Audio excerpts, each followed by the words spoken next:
Signo de Áries, essa semana vai mostrar quem fica do seu lado mesmo quando não tem ninguém vendo.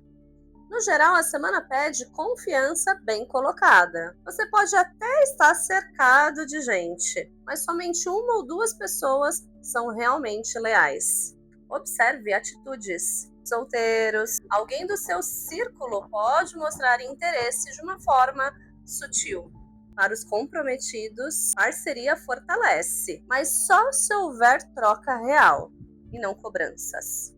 No financeiro, boa semana para acordos, sociedade e ajuda profissional. Sozinho você até vai, mas acompanhado vai mais longe, Ariano. Se você valoriza quem caminha junto com você, coloca aqui nos comentários. Eu sei quem é leal.